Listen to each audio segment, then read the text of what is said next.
আলহামদুলিল্লাহি রাব্বিল আলামিন আসসালাতু ওয়াসসালামু আলা রাসূলিল্লাহি ওয়া আসহাবিহি আজমাইন আম্মা বাদ। সমস্ত প্রশংসা আল্লাহ সুবহানাহু ওয়া তাআলার জন্য। তারপরে দরুদ ও সালাম আখিরি নবী মুহাম্মদ ইবনে আব্দুল্লাহ সাল্লাল্লাহু আলাইহি ওয়াসাল্লাম। আল্লাহুম্মা সাল্লি আলাইহি আল্লাহুম্মা বারিক আলাইহি। আজকে আমাদের আলোচনা পুরোটাই ফুরফুরার পীর হযরত আবুল আনসার মোহাম্মদ আব্দুল কাহ্হার সিদ্দিক রাহিমাহুল্লাহর জামাতা ডক্টর খন্দকার আব্দুল্লাহ জাহাঙ্গীর রাহিমাহুল্লাহ লেখা আকিদার বই ইসলামী আকিদা। এই বইয়ের অনুসরণেই আজকের আলোচনা। আমরা জানি মানুষের প্রকৃতি ও মানব জাতির ইতিহাস পর্যালোচনা করলে ইসলামী আকিদা এই বইয়ের অনুসরণেই আজকের আলোচনা। আমরা জানি মানুষের প্রকৃতি ও মানব জাতির ইতিহাস পর্যালোচনা করলে দেখতে পাই সঠিক বিশ্বাসই মানুষের সকল সফলতা ও সৌভাগ্যের ভিত্তি। বিশ্বাসই মানুষের পরিচালিকা শক্তি। সঠিক বিশ্বাস মানুষকে মানবতার শিখরে তুলে দেয়। কর্মের সমন্বয়ে ইসলাম। সঠিক বিশ্বাস বা ঈমানই ইসলামের মূল ভিত্তি। আমরা যত ইবাদত ও সৎকর্ম করি না কেন সবকিছু আল্লাহর নিকট কবুল হওয়ার বা গ্রহণযোগ্য হওয়ার শর্ত কিন্তু ঈমান। বিভিন্ন মুসলিম জনগোষ্ঠীর সঙ্গে বাংলার মুসলিমদের তুলনা করলে তিনটে বৈশিষ্ট্য মুসলিমদের মধ্যে ধরা পড়ে। প্রথমত, বাংলার মুসলিমগণ ভক্তিপ্রবণ। তারা তাদের ইসলাম ধর্মকে খুব ভালোবাসেন। আল্লাহ ও তার প্রিয় রসুল সাল্লাল্লাহু আলাইহি ওয়াসাল্লামের প্রতি তাদের ভক্তি খুবই বেশি। তারা সাধারণত ইসলামী আচরণকে মেনে চলতে আগ্রহী। দ্বিতীয়ত, তারা সরল প্রাণ। সাধারণ ইসলামের নামে বা ধর্মের নামে যা বলা হয় তারা সহজেই তা মেনে নেন। সাধারণ ইসলামের নামে বা ধর্মের নামে যা বলা হয় তারা সহজেই তা মেনে নেন। তৃতীয়ত, তারা ভদ্র ও বিনয়। কোনো বিষয়ে সত্য অবগত হলে অধিকাংশ ক্ষেত্রে তারা মেনে নেন এবং নিজের ভুল স্বীকার করেন। অন্যদিকে অনেক মুসলিম জনগোষ্ঠীর সদস্যদের মতে নিজের ভুল বুঝে ওকালতি করার চেষ্টা করেন না। বিভিন্ন দেশের মুসলিমদের মধ্যে দাওয়াতি কর্মে লিপ্ত বিদেশি সমাজকর্মীরা বাংলার মুসলমানদের এই সকল বৈশিষ্ট্যের কথা উল্লেখ করেছেন। এই সকল গুণ বৈশিষ্ট্য থাকা সত্ত্বেও বাংলার মুসলিমদের মধ্যে সাধারণভাবে আমরা দেখতে পাই যে তারা তাদের ঈমানের বিধিবিধান সম্পর্কে বিস্তারিত জ্ঞান রাখেন না। ঈমানের আরকান সম্বন্ধে প্রশ্ন করা হলে তিনি ভালোভাবে বুঝিয়ে বলতে পারেন না। অন্যদিকে বিদেশের অমুসলিমরা যারা ইসলাম ধর্ম গ্রহণ করতে আসে তাদেরকে জিজ্ঞাসা যদি করা হয় তারা কেন ইসলাম গ্রহণ করতে চান, ইসলাম সম্পর্কে তারা কি জানেন, কি জেনেছেন, তাদের ধর্মীয় বিশ্বাস ঈমান ইসলামী জিজ্ঞাসা করলে, লা ইলাহা ইল্লাল্লাহর অর্থ জিজ্ঞাসা করলে, কুফর, শিরক, ইসলামের মূল বৈশিষ্ট্য ইত্যাদি এই বিষয়ে প্রশ্নের জবাব অধিকাংশই কিন্তু তারা দিতে পারেন। তার কারণ সাধারণত তারা ইসলাম সম্পর্কে পড়াশোনা করার পরে ইসলাম ধর্ম গ্রহণ করতে আসেন। কারণ এই সকল বিষয় না জেনে কালিমা পড়ার অর্থ হলো উলুবনের অর্থহীন। শুধু মুখে কালিমা পড়লে সে ইমানদার বলে গণ্য হবে না। সেই বিষয় পরে আসবো। কারণ কালিমা পাঠের পরেও এমন কিছু বিশ্বাস তার মধ্যে থেকে যাবে যা এই কালিমার পরিপন্থী, অথবা হয়তো কালিমা পাঠের পরেই এমন কিছু কাজ তিনি করবেন যাতে তার ঈমান নষ্ট হয়ে যাবে। নতুন মুসলিমদের যখন এ সকল বিষয় শেখানো হয় তখন ভাবতাম যে বাংলার অনেক ধার্মিক মুসলিম এ সকল প্রশ্নের উত্তর জানে না। দুঃখজনক পরিণতি হলো তারা প্রতিনিয়ত এমন সব ধারণা, বিশ্বাস বা কর্মে লিপ্ত হচ্ছেন যা তাদের ঈমানকে নষ্ট বা দুর্বল করে দিচ্ছে। কেন এমন হচ্ছে? যেখানে ঈমানই মূল সেখানে ঈমান সম্পর্কে না জেনে ভাষা ধারণা নিয়ে কিভাবে আমরা মুসলমান হতে পারি? আমাদের এই অবস্থার পরিবর্তন করা উচিত।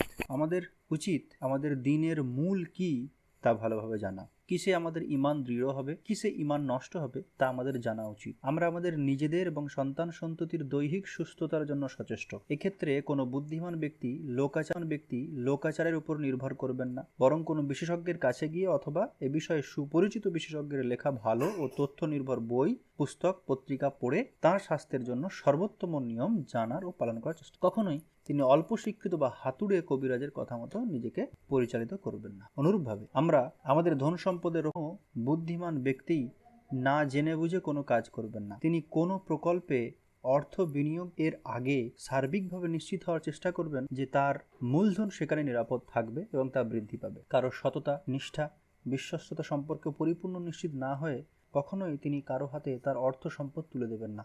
উপরন্তু এরূপ সৎ বিশ্বস্ত মানুষও কোনোভাবে যেন সম্পদ নষ্ট করতে না পারে সেজন্য বিভিন্ন ধরনের শর্ত তিনি আরোপ করবেন এবং মাঝে মাঝেই সম্পদের হিসাব নেবেন। নিঃসন্দেহে আমাদের সুস্থতা, সন্তান সন্ততির সুস্থতা, সম্পদের রক্ষণাবেক্ষণ, তার উন্নয়ন আমাদের বড় দায়িত্ব এবং আমাদের জন্য অত্যন্ত প্রয়োজনীয়।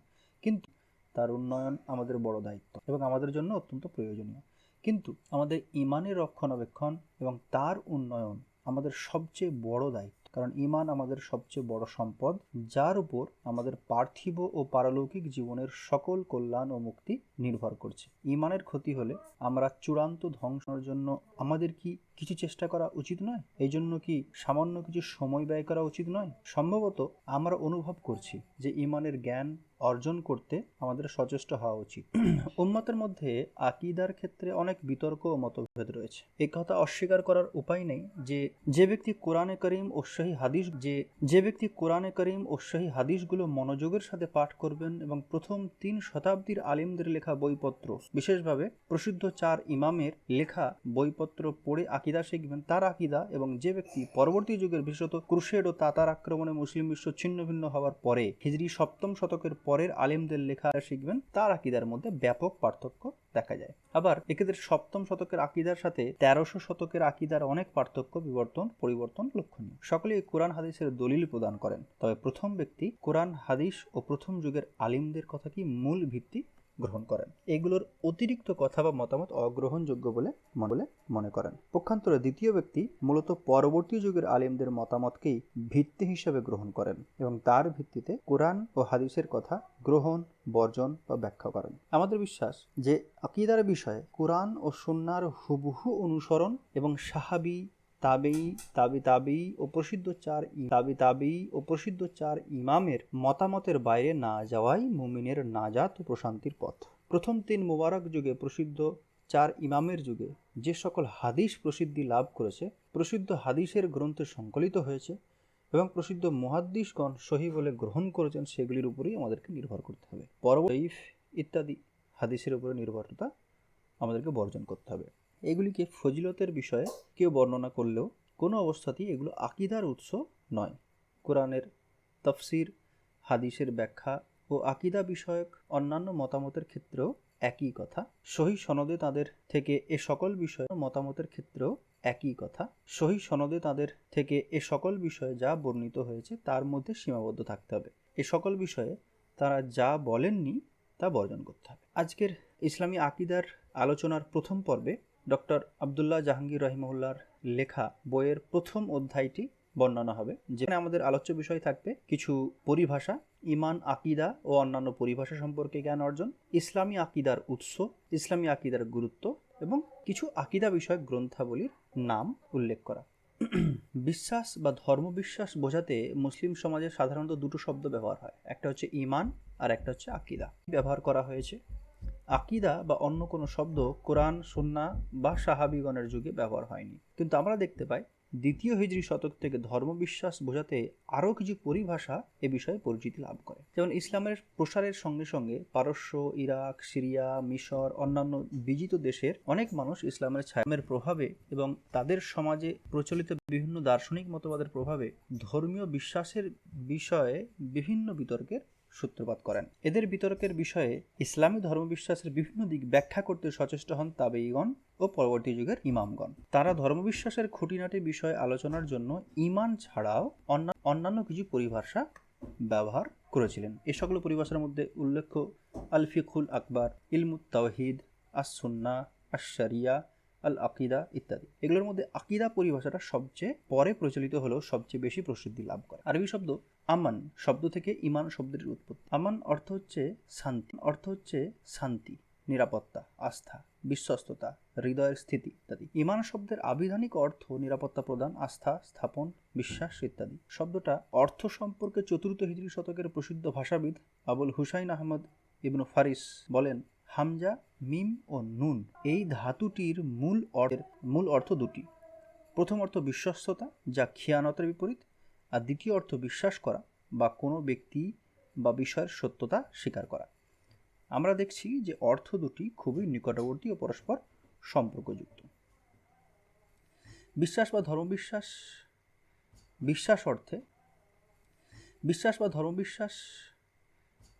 অর্থে কোরআন ও হাদিসে সর্বদা ঈমান শব্দটি ব্যবহার করা হয়েছে। ক্রিয়ার ক্ষেত্রে বিশ্বাস করলো অর্থে আমানা, আমানু ইত্যাদি ক্রিয়াপদ, বিশ্বাস করো অর্থে তুমিনু, নুমিনু ইত্যাদি ক্রিয়াপদ, আদেশ অর্থে অর্থে তুমিনু, নুমিনু ইত্যাদি ক্রিয়াপদ, আদেশ অর্থে আমিন, আমিনু ইত্যাদি ক্রিয়াপদ ব্যবহার করা হয়েছে। আর বিশ্বাসী অর্থে মুমিন, মুমিনুন ইত্যাদি শব্দ ব্যবহার করা হয়েছে। আর বিশ্বাস অর্থে ঈমান শব্দটি কিন্তু ব্যবহার করা হয়েছে, যেটা আমরা কোরআনে আয়াতের মধ্যে। হাদিস শরীফে সর্বদা বিশ্বাস বা ধর্মবিশ্বাসকে ঈমান নামে অভিহিত করা হয়েছে। এক হাদিসে আবু হুরায়রা রাদিয়াল্লাহু আনহু বলেন, একদিন নবী সাল্লাল্লাহু আলাইহি সাল্লাম লোকজনের মধ্যে ছিলেন। এমত অবস্থায় এক ব্যক্তি জিবরাইল আলাইহিস সালামের সেই ব্যক্তি হচ্ছে জিবরাইল আলাইহিস সালাম, তার নিকট আগমন করে বলেন তুমি বিশ্বাস করবে আল্লাহ, তার ফেরেশতাগণে, তার পুস্তকসমূহে, তার সাক্ষাতে, তার রসুলগণে, এবং তুমি বিশ্বাস করবে শেষ পুনরুত্থানে, এবং তুমি বিশ্বাস করবে তাকদীর বা নির্ধারণের সব কিছুতে। তিনি প্রশ্ন করলেন, ইসলাম কি?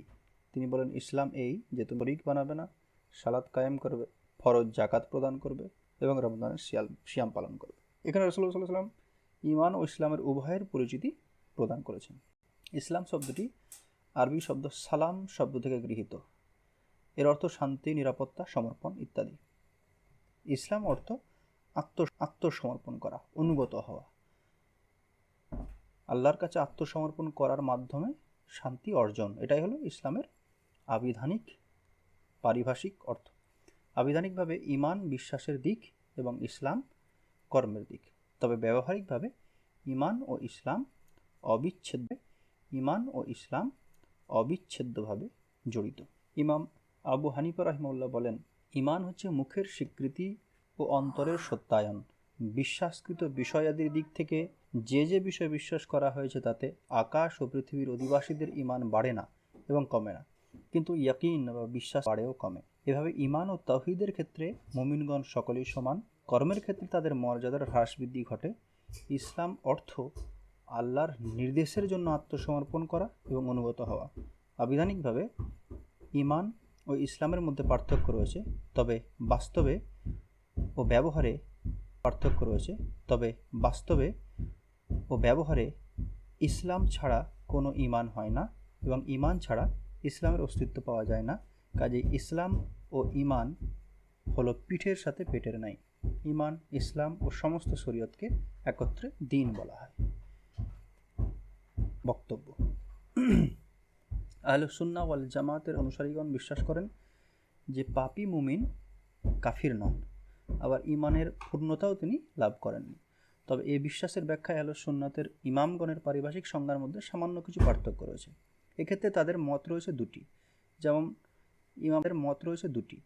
যেমন ইমাম আবু হানিফা রাহিমাহুল্লাহ ও অন্যান্য কোনো ইমামের মতে আমল বা বিধান পালন ঈমানের অংশ নয়, বরং ঈমানের দাবি ও সম্পূরক। তাদের মতে ঈমান হলো অন্তরের বিশ্বাস ও মুখে সে বিশ্বাসের স্বীকৃতির নাম। তাদের মতে বিষয়বস্তুর দিক থেকে স্বীকৃতি বেশি ঈমানের হ্রাস বৃদ্ধি হয় না, তবে বিশ্বাসের গভীরতার দিক দিয়ে হ্রাস বৃদ্ধি হয়। দ্বিতীয় মত হচ্ছে অন্য তিন ইমাম ও মুহাদ্দিসগণ বলেন আমল বা কর্ম ঈমানের অংশ, তবে মনের বিশ্বাস বা মুখের স্বীকৃতির মতো অংশ নয়, বরং দ্বিতীয় পর্যায়ের অংশ। এই জন্য তাদের মতে কর্মের অনুপস্থিতি দ্বারা ঈমানের অনুপস্থিতি প্রমাণিত হয় না, তবে দুর্বলতা বা কমতি প্রমাণিত হয়। তারা বলেন ঈমান হলো অন্তরের বিশ্বাস, মুখের স্বীকৃতি ও দেহের কর্ম। এদের মতে কর্মের কারণে ঈমানের হ্রাস বৃদ্ধি হয়। উভয় মতের অনুসারীগণই একমত যে ঈমান ও আমল দুটি আল্লাহর নির্দেশ এবং বান্দাকে দুটি অর্জন করতে হবে। ঈমানবিহীন ইসলাম বা ইসলামবিহীন ঈমান অকল্পনীয়। আর কর্মের ত্রুটির কারণে বা কবিরা গুনাহের কারণে বান্দা কাফির হয় না, তবে আল্লাহর শাস্তির যোগ্য হয়। ইমাম আবু হানিফা রাহিমাহুল্লাহ আকীদা বিষয়ে রচিত তার সবচেয়ে প্রসিদ্ধ যে গ্রন্থ, তার আকীদা বোঝাতে এটাই সব থেকে প্রাচীনতম পরিভাষা। এরপরে ইসলামে ঈমান বা বিশ্বাসকে অনেক সময় তাওহীদ বলে আখ্যায়িত করা হয় এবং এ বিষয়ে জ্ঞানকে ইলমুত তাওহীদ বা তাওহীদের জ্ঞান বলা হয়।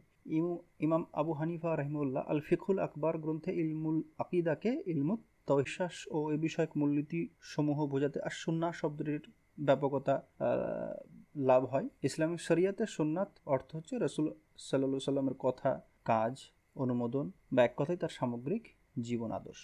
আবার আশ-শারিয়া এই পরিভাষাটিও আকিদার সঙ্গে সম্পর্কযুক্ত। ইসলামের পরিভাষায় শরিয়া শব্দটির বিভিন্ন, এই পরিভাষাটিও আকিদার সঙ্গে সম্পর্কযুক্ত। ইসলামের পরিভাষায় শরিয়া শব্দটির বিভিন্ন অর্থ রয়েছে, সেগুলোর মধ্যে একটা অর্থ ধর্মবিশ্বাস বা বিশ্বাস বিষয়ক মূলনীতিসমূহ।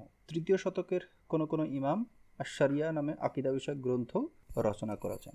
আবার উসুল উদ্দিন বা উসুলুদ্দিয়ানা অর্থ দিনের ভিত্তিসমূহ, যাতে এই পরিভাষাটা ব্যবহার করেছেন অনেকে। সর্বোপরি আকিদা ধর্মবিশ্বাস বিষয়ক প্রসিদ্ধতম পরিভাষা এটা। চতুর্থ হিজরি শতকের আগে এ শব্দটির প্রয়োগ তত প্রসিদ্ধি লাভ করেনি। চতুর্থ হিজরি শতকের থেকেই এই পরিভাষাটির প্রচলন ব্যাপকতা লাভ করে। পরবর্তী যুগে এটি একমাত্র পরিভাষায় পরিগণিত হয়। ধর্মবিশ্বাস বোঝাতে আকিদা শব্দের ব্যবহার পরবর্তী যুগগুলিতে ব্যাপক হলেও প্রাচীন আরবি ভাষায় এ ব্যবহার দেখতে পাওয়া যায় না। অষ্টম শতকের প্রসিদ্ধ অভিধানবেত্তা আহমদ ইবনু মুহাম্মদ আল ফাউমি তার আল মিসবাহুল মুনির গ্রন্থে লিখেছেন, মানুষ ধর্ম হিসেবে যা গ্রহণ করে তাকে আকিদা বলা হয় তার ভালো আকিদা আছে, অর্থাৎ তার সন্দেহমুক্ত বিশ্বাস আছে। আধুনিক ভাষাবিদ ডক্টর ইব্রাহিম আনিস ও তার সঙ্গীগণ সম্পাদিত আল মুজামুল ওয়াসিত গ্রন্থে আকিদা অর্থ এমন বিধারে কোনরূপ সন্দেহের অবকাশ রাখে না। ধর্মীয় বিশ্বাস যা কর্ম থেকে। ইসলামী আকিদার উৎস, এখানে বিশ্বাস বা ইমানের উৎস বা ভিত্তি হচ্ছে জ্ঞান। কোনো বিষয়ে বিশ্বাস করতে হলে আগে তাকে জানতে হবে। বিশুদ্ধ ইমান বা বিশ্বাসই যেহেতু দুনিয়া ও ইমান বিষয়ক জ্ঞান অর্জন করাই মানব জীবনের সর্বপ্রথম এবং সবচেয়ে গুরুত্বপূর্ণ ফরজ দায়িত্ব। মহান আল্লাহ সেজন্যই বলেন, ফাআলাম আন্নাহু লা ইলাহা ইল্লাল্লাহ, অতএব তুমি জেনে রাখো যে আল্লাহ ব্যতীত কোনো মাবুদ বা উপাস্য নেই। বিশুদ্ধ ইমান বিষয়ক সঠিক জ্ঞানই মানব জীবনের সর্বশ্রেষ্ঠ ইমাম আবু হানিফা রাহিমাহুল্লাহ ইমান আকিদা বিষয়ে রচিত তার পুস্তকটির নামকরণ করেন আল ফিকহুল আকবার, অর্থাৎ সর্বোত্তম বা মহত্তম ফিকহ। ইমানি জ্ঞানের একমাত্র উৎস কিন্তু ওয়াহি। মানবীয় জ্ঞানের বিভিন্ন উৎস রয়েছে। লোকাচার, যুক্তি, অভিজ্ঞতা, দর্শন, ল্যাবরেটরির গবেষণা ইত্যাদি বিভিন্ন উৎস থেকে মানুষ জ্ঞান অর্জন করে। কারণ প্রশ্ন হলো, ইমান, বিশ্বাস, ধর্মবিশ্বাস বা আকিদা বিষয়ক জ্ঞানের উৎস কি? আমরা জানি ইমান বা ধর্মবিশ্বাসের কেন্দ্র মহান স্রষ্টা আল্লাহ। সকল যুগের মানব সমাজের ইতিহাসের ও সভ্যতার পর্যালোচনা করলে আমাদের দেশে সকল জাতির ও সমাজের প্রায় সকল মানুষ এ বিশ্বাস করেছেন বা করেন যে এই বিশ্বের একজন স্রষ্টা আছেন। স্রষ্টার অস্তিত্বে বিশ্বাস করেন না এমন ব্যক্তির সংখ্যা খুবই কম। বর্তমান বিশ্বের শত শত কোটি কোটি মানুষের মধ্যে অতি নগণ্য সংখ্যক মানুষের সন্ধান পাওয়া যাবে যারা স্রষ্টায় বিশ্বাস করেন না। এর মূলত দুটো কারণ। প্রথমত, স্রষ্টার প্রতি বিশ্বাস মানুষের জন্মগত ও প্রাকৃতিক অনুভূতি, আত্মপ্রেম, পিতামাতা বা সন্তানের প্রতি আকর্ষণ ইত্যাদির মতো স্রষ্টার প্রতি বিশ্বাস মানুষের অস্থিমজ্জার সাথে মিশে আছে। দ্বিতীয়ত, এই বিশ্বের প্রতিটি সৃষ্টির মধ্যে স্রষ্টাকে চেনার জানার নিদর্শন ও প্রমাণ রয়েছে। তাই সৃষ্টির রহস্য ও সূক্ষ্মতা সম্পর্কে মানুষের জ্ঞান যত বাড়ছে, স্রষ্টার মহত্বের প্রতি মানুষের বিশ্বাস ততই গভীর হচ্ছে। মহান স্রষ্টা করুণাময় আল্লাহ মানুষকে জ্ঞান, বুদ্ধি ও বিবেক দিয়ে সৃষ্টির সেরা রূপে সৃষ্টি করার পরেও তার পথ প্রদর্শনের জন্য যুগে যুগে নবী রসুল প্রেরণ করেছেন। তিনি যুগে যুগে বিভিন্ন জাতি, সমাজ ও জনগোষ্ঠীর মধ্য থেকে কিছু মহান মানুষকে বেছে নিয়ে তাদের কাছে তার বাণী ও ওহী প্রেরণ করেছেন। মানুষ যুক্তি, বুদ্ধি, বিবেক, গবেষণা, অভিজ্ঞতা দিয়ে সে সকল বিষয় সঠিক ও চূড়ান্ত সত্যে পৌঁছাতে সক্ষম হয় না। সে সকল বিষয় তিনি ওহী বা প্রত্যাদেশের মাধ্যমে শিক্ষা প্রদান করেছেন। কিভাবে আল্লাহর উপর ঈমান আনতে হবে, কিভাবে নবী রাসূলদের উপর ঈমান আনতে হবে, কিভাবে আল্লাহকে ডাকতে হবে বা তার ইবাদত আরাধনা করতে হবে, সৃষ্টির সাথে স্রষ্টার সম্পর্ক কিরূপ হবে, মৃত্যুর পরে মানুষের কি অবস্থা হবে ইত্যাদি বিষয় বিশেষভাবে ওহীর মাধ্যমে বিস্তারিত শিক্ষাদান করেছেন।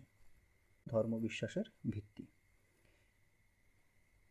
এভাবে আমরা দেখছি যে ঈমান বা ধর্মীয় বিশ্বাস বিষয়ক জ্ঞানের একমাত্র নির্ভরযোগ্য উৎস হচ্ছে ওহী। এজন্য কুরআন হাদিসে একদিকে যেমন আল্লাহর পক্ষ থেকে ওহীর মাধ্যমে পাওয়া জ্ঞানের উপর ঈমান বা বিশ্বাসের ভিত্তি স্থাপন করার জন্য নির্দেশ দেওয়া হয়েছে, অপরদিকে তেমনি লোকাচার, কুসংস্কার, অস্পষ্ট ভাষা ধারণা বা নিজের ব্যক্তিগত যুক্তি পছন্দের উপর বিশ্বাসের ভিত্তি স্থাপন করতে বিশেষভাবে নিষেধ করা হয়েছে। আল্লাহর পক্ষ থেকে প্রেরিত ওহীর জ্ঞান ছাড়া নিজের ধারণা, মতামত, সমাজের প্রচলন ইত্যাদির উপর নির্ভরতা মানুষের বিভ্রান্তি ও পথভ্রষ্টতার অন্যতম কারণ বলে কোরআনের মধ্যে বিভিন্ন স্থানে বিভ্রান্তি ও পথভ্রষ্টতার অন্যতম কারণ বলে কোরআনের মধ্যে বিভিন্ন স্থানে বলা হয়েছে। যেমন আল্লাহ সুবহানাহু ওয়া তাআলা বলেন, তোমাদের প্রতিপালকের নিকট থেকে তোমাদের নিকট যা অবতীর্ণ হয়েছে তোমরা তার অনুসরণ করো এবং তাকে ছাড়া অন্য অভিভাবককে অনুসরণ করো না। ইত্তাবিউ মা উনজিলা ইলা ওয়ালা তাত্তাবিউ, মানে তোমাদের প্রতিপালকের নিকট থেকে তোমাদের নিকট যা অবতীর্ণ হয়েছে তোমরা তার অনুসরণ করো। ওয়ালা তাত্তাবিউ আউলিয়া, মানে অন্য কোনো আউলিয়া অভিভাবককে অনুসরণ করো না। ওয়ালা তাত্তাবিউ মিন দুনিহি আউলিয়া। ওহির বিপরীতে ওহিকে প্রত্যাখ্যান করার ক্ষেত্রে যুগে যুগে মানুষের যুক্তি প্রমাণ ছিল সামাজিক প্রচলন, পূর্বপুরুষদের বিশ্বাস বা নিজেদের ব্যক্তিগত পছন্দ। এই প্রবণতাকে বিভিন্ন মানব সমাজের বিভ্রান্তির মূল কারণ হিসেবে কোরআন চিত্রিত করেছে।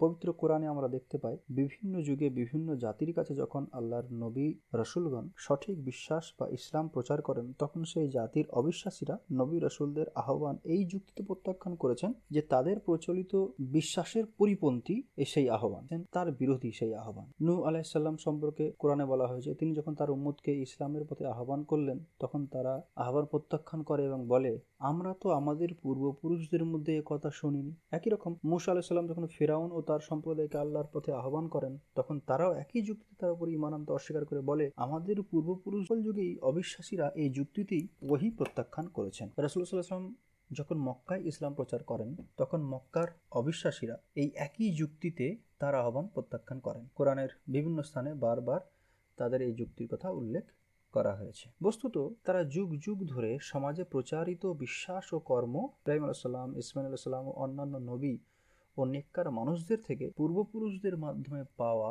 তাদের বিশ্বাসই সঠিক, তাদের মতের বিরুদ্ধে ওহীর মতকে গ্রহণ করতে তারা রাজি ছিলেন না। আবার তাদের বিশ্বাসকে কোনো ওহীর সূত্র দ্বারা প্রমাণ করতেও রাজি ছিলেন না, বরং তাদের বিশ্বাস বা কর্ম পূর্বপুরুষদের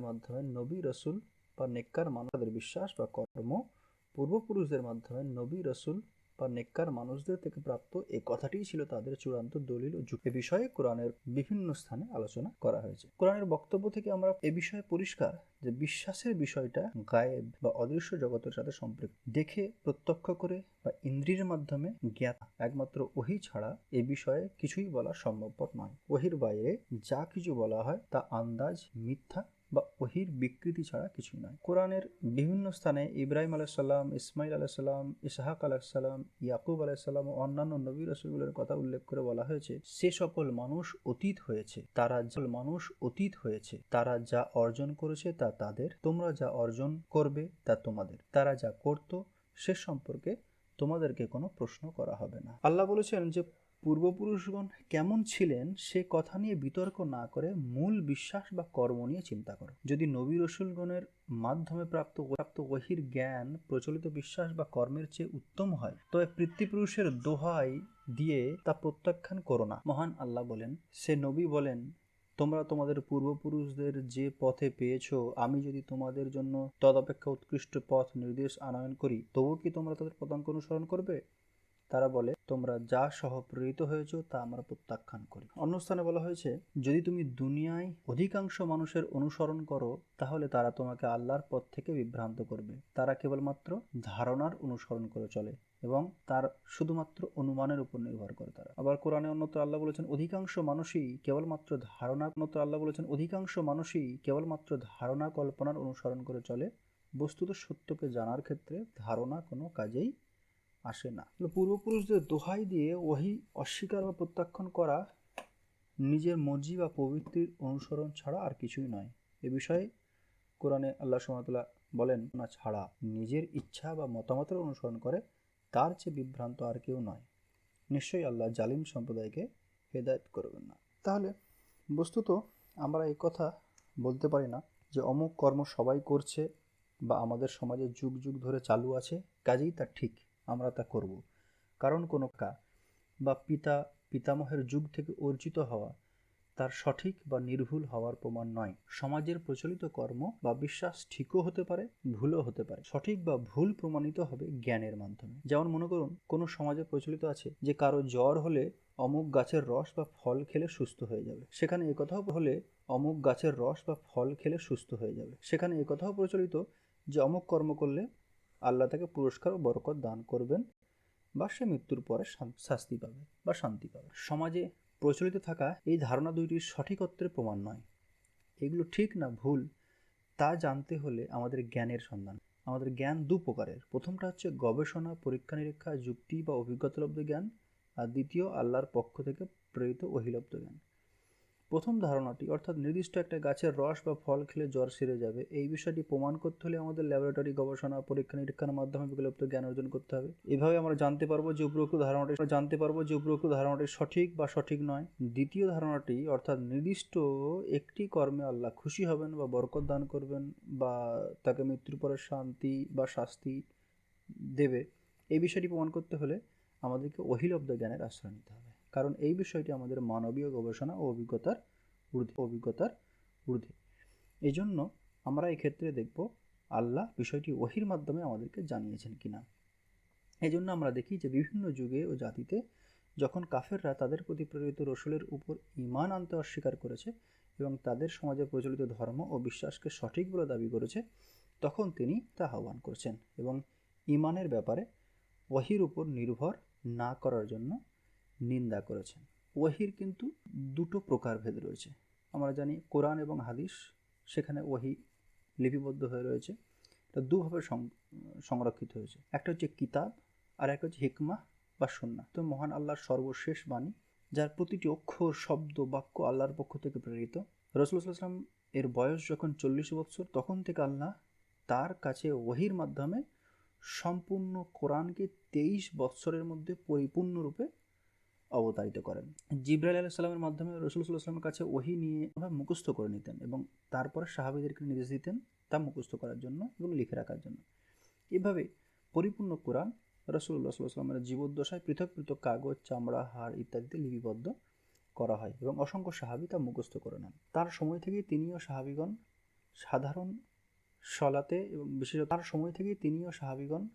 সাধারণ সলাতে এবং বিশেষত রাত্রির সলাতে নিয়মিতভাবে কোরআন তিলাওয়াত ও খতম করতেন। এছাড়া নিজের কাছে সংরক্ষিত লিখিত পাণ্ডুলিপি দেখে দেখে দিনের বেলায় ও রাত্রিতে তা পাঠ করা ছিল সাহাবীগণের প্রিয়তম ইবাদত ও হৃদয়ের সবচেয়ে বড় তৃপ্তি ও আনন্দের। তবে সকল মুসলিমদের প্রাত্যহিক পাঠের প্রিয়তম ধর্মগ্রন্থ হিসেবে কোরআনুল কারীম পরিপূর্ণ ও অবিকৃতভাবে অগণিত মানুষের হৃদয় পটে এবং পুস্তাকারে সংরক্ষিত হয়। যে প্রথমে রাসূলুল্লাহ সাল্লাল্লাহু আলাইহি ওয়াসাল্লামের ওফাতের পরের বছর খলিফা আবু বকর রাদিয়াল্লাহু আনহু রাসূলুল্লাহ সাল্লাল্লাহু আলাইহি ওয়াসাল্লামের সময়ে লিখিত পৃথক কাগজ, চামড়া, হাড় ইত্যাদি থেকে একত্রিত করে পুস্তক আকারে সংকলন করান কোরআনকে।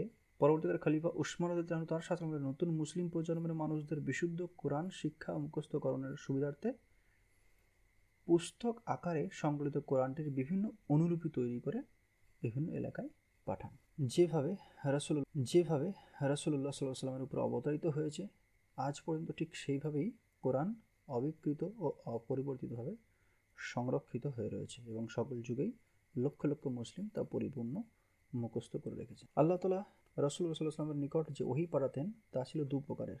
প্রথম প্রকারের ওহী কোরআন, যা আক্ষরিকভাবে মুখস্থ করতেন, সাহাবীদেরকে মুখস্থ করাতেন এবং লেখাতেন। দ্বিতীয় প্রকারের ওহীর মূল অর্থ জ্ঞান বা প্রজ্ঞা, যা আল্লাহ তার উপর নাযিল করতেন। তিনি সেটা নিজের ভাষায় সাহাবীদেরকে বলতেন, শিক্ষা দিতেন, মুখস্থ করাতেন এবং কখনো কখনো লেখাতেন। কোরআনুল কারীমের বিভিন্ন স্থানে প্রথম কিতাব বা গ্রন্থ এবং দ্বিতীয় প্রকার ওহীকে হিকমাহ বা প্রজ্ঞা বলে অভিহিত করা হয়। এই দ্বিতীয় প্রকারের ওহী হাদিস বা সুন্নত নামে পৃথকভাবে সংরক্ষিত হয়েছে। ইসলামিক পরিভাষায় হাদিস বলতে সাধারণত রাসূলুল্লাহ সাল্লাল্লাহু আলাইহি ওয়াসাল্লামের কাজ, কথা বা অনুমোদনকে বোঝানো হয়। অর্থাৎ ওহীর মাধ্যমে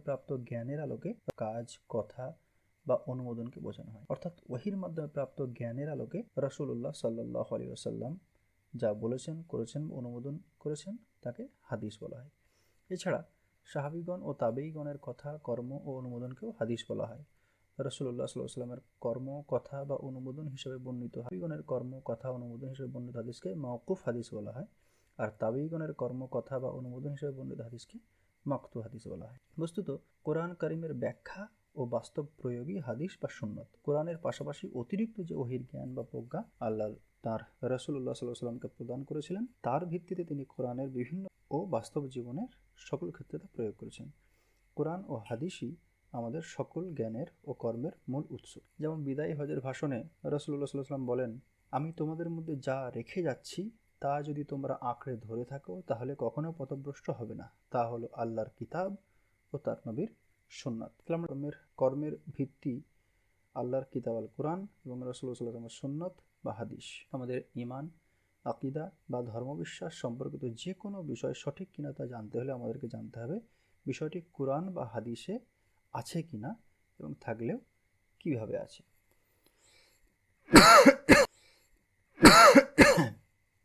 আকীদার ক্ষেত্রে অবশ্যই কেবলমাত্র সহিহ যে সমস্ত হাদিস তার উপরে নির্ভরশীল হতে হবে।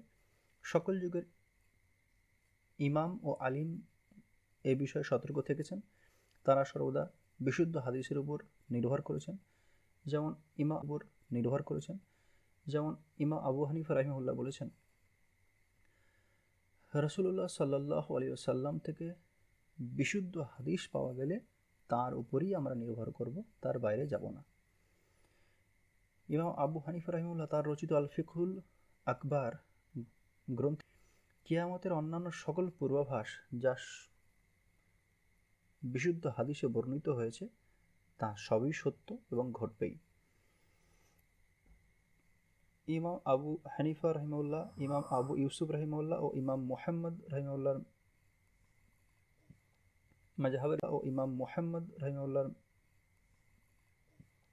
মাযহাবের ভিত্তিতে আহলুস সুন্নাহ ওয়াল জামাতের আকীদা ব্যাখ্যা প্রসঙ্গে ইমাম আবু জাফর তাহাবি বলেন, শরিয়ত ও বিবরণ বিষয়ে যা কিছু সহিভাবে বর্ণিত হয়েছে সবই হক। এই বিষয়ে রাসূলুল্লাহ সাল্লাল্লাহু আলাইহি ওয়াসাল্লাম থেকে সহিহ হাদিসে যা কিছু বর্ণিত হয়েছে সবই তিনি যেরূপ পেয়েছেন, যেরূপ বলেছেন সেরূপই বিশ্বাস করতে হবে। কোরআন কারীম এবং সহিহ হাদিসই ইসলামী আকীদা এবং সকল ইসলামী জ্ঞান ও কর্মের ভিত্তি ও উৎস। এজন্য হাদিসের বিশুদ্ধতা যাচাইয়ের জন্য আলেমগণ সচেষ্ট ছিলেন। এক্ষেত্রে তারা দ্বিবিধ প্রক্রিয়া অনুসরণ করেছেন, যেমন সংকোচন, সংকলন এবং যাচাই বাছাই। রাসূলুল্লাহ সাল্লাল্লাহু আলাইহি ওয়াসাল্লামের ওফাতের প্রায় ৯০ বছর পর পরবর্তী প্রায় ২০০ বছরের মধ্যে তার নামে বর্ণিত প্রায় সকল হাদিস এবং সাহাবী, তাবেঈগণদের বিভিন্ন হাদিস গ্রন্থে সনদ আকারে সংকলিত হয়েছে। এছাড়া বিভিন্ন তাফসীর, ইতিহাস ও অন্যান্য গ্রন্থেও কিছু হাদিস সনদ সহকারে সংকলন করা হয়েছে। অধিকাংশ মুহাদ্দিসের লক্ষ্য ও পদ্ধতি ছিল সনদ সহকারে প্রচলিত সকল হাদিস সংকলন করা। এজন্য তারা সনদ সহ সহিহ, জঈফ, মাওজু ইত্যাদি সকল প্রকার হাদিস সংকলন করতেন। এছাড়া তাফসীর, ইতিহাস ও এ জাতীয় গ্রন্থগুলিতে গ্রন্থকারগণ মূলত বিষয় সংশ্লিষ্ট সকল হাদিস সনদ সহ জমা করতেন। সহিহ বা মাওজু কোনো বিচার করতেন না বা উল্লেখ করতেন না। অল্প সংখ্যক মুহাদ্দিস কেবলমাত্র সহিহ হাদিস সংকলনের প্রচেষ্টা করেন। অধিকাংশ মুহাদ্দিস, মুফাসসির, আলিম সনদ সহ হাদিস উল্লেখ করলে আর তা সহিহ বা বানোয়াট তা বলার প্রয়োজন মনে করতেন না, কারণ যেহেতু সনদ উল্লেখ করা হয়েছে সেহেতু সকলেই তা বিচার করতে পারবে। কোরআন, হাদিস, আল্লাহ ও তার রাসূল সাল্লাল্লাহু আলাইহি ওয়াসাল্লামের শিক্ষার মধ্যে কোনো জটিলতা নেই, গোপনীয়তা, বৈপরীত্য বা স্ববিরোধিতা নেই। তারপরও কখনো জ্ঞানের দুর্বলতার কারণে কোরআন বা হাদিসের বোঝার বা ব্যাখ্যার ক্ষেত্রে মতপার্থক্য বা দ্বিধা সৃষ্টি হলে রাসূল সাল্লাল্লাহু আলাইহি ওয়াসাল্লাম এর সাহাবীগণ এবং পরবর্তী ২ প্রজন্ম তাবেঈ ও তাবেঈদের চূড়ান্ত বলে গণ্য করা হয়। সাহাবীগণ ছিলেন রাসূলুল্লাহ সাল্লাল্লাহু আলাইহি ওয়াসাল্লামের হাতে গড়া ছাত্র। তাঁর হাতে ইসলাম গ্রহণ করেছেন, সাহচর্যে থেকেছেন, জীবনের সব কিছুর ঊর্ধ্বে তাকে ভালোবেসেছেন এবং তাঁর কাছ থেকে শিক্ষা গ্রহণের জন্য তাঁরা সদা উদগ্রীব ছিলেন। তাঁরা তার মুখের বাণী সরাসরি শুনেছেন,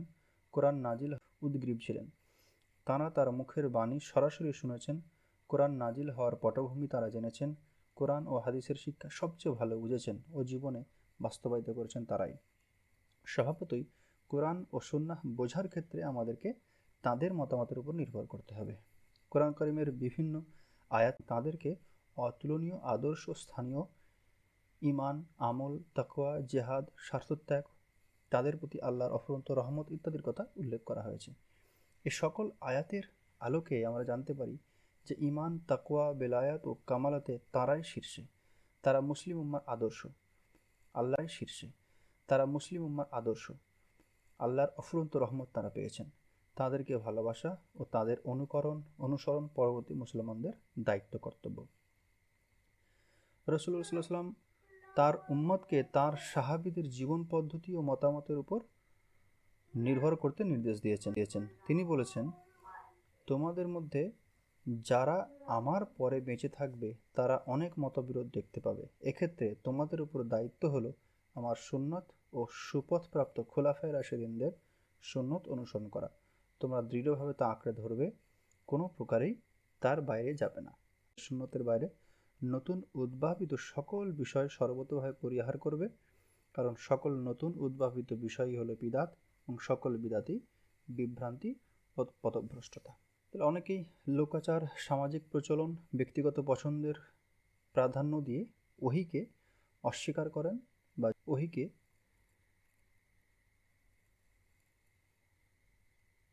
আলেম বা কিছু ধর্মগুরুগণের ধর্মের ব্যাখ্যার সমতুল্য অথবা তার থেকেও কম গুরুত্বপূর্ণ মনে করেন।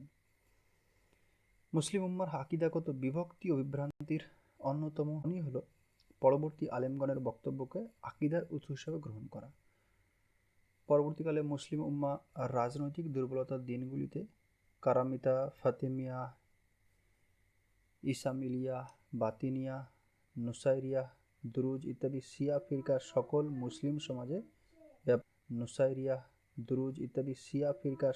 মুসলিম সমাজে ব্যাপক বিস্তার লাভ করে।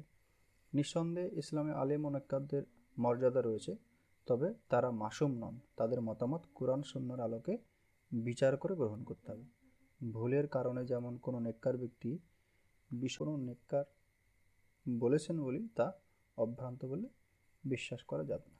কোরআন ও বিশুদ্ধ হাদিসের উপরই আমাদেরকে নির্ভরশীল হতে হবে ইসলামী জ্ঞান অর্জনের জন্য। কোরআন হাদিসের পরে ইসলামের প্রথম 3 প্রজন্মকে কোরআন হাদিসের গুরুত্ব দেওয়া হয়েছে।